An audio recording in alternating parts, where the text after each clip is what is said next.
Hello, friends, and welcome back to our daily women's devotional. I Am Loved, edited by Carolyn Rathbun Sutton. Today is November 24th, and the title of our devotional is Fog, written by artist Dick Stanton-Backen. The Bible verse is found in Mark chapter 8, verse 18. Do you have eyes, but fail to see, and ears, but fail to hear? Artist writes, I am told that one of the meanings of the Hebrew words used for Almighty in referring to God is mountain. It makes sense. The mountains are mighty, strong, and towering.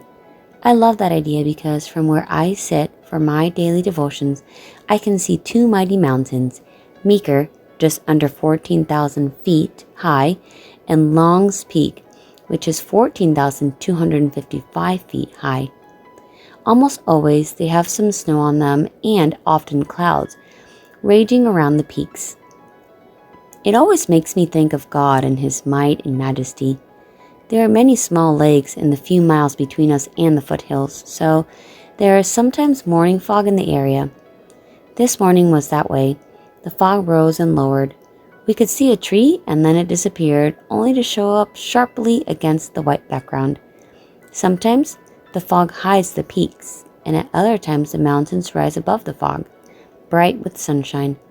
The fog eventually lifts, and we can once again view the entire range. So it is with life. Sometimes we see through a fog darkly, to paraphrase Paul in 1 Corinthians chapter 13, verse 12. We know intellectually that God is still there, but somehow we cannot see Him. At other times, we can't see through the fog around us, but we clearly see God in control above all the earthly chaos. One of the troubling problems with this world and religion is that people do not see God clearly. They have so many misconceptions about His character. They have never seen or felt the sunshine of His love. Early in the Old Testament is a story about a woman who saw God and knew that He saw her. Genesis 16 tells the story. Hagar decided to run away as things were not going well with her husband and mistress. Why she left with so few provisions or help, I am waiting until heaven to find out. But maybe it was so she could tell us her story. She was found by an angel in the desert, and he asked her why she was there.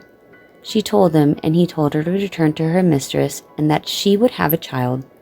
After this encounter with God, she said, You are the God who sees me, for she said, I have now seen the one who sees me.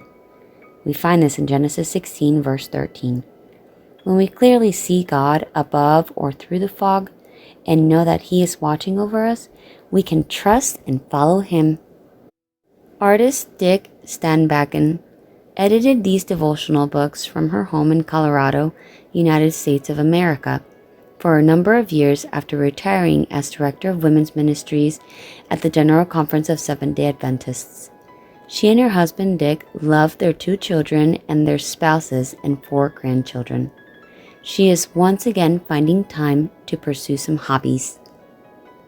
The way we view Christ and His love is all based on perception.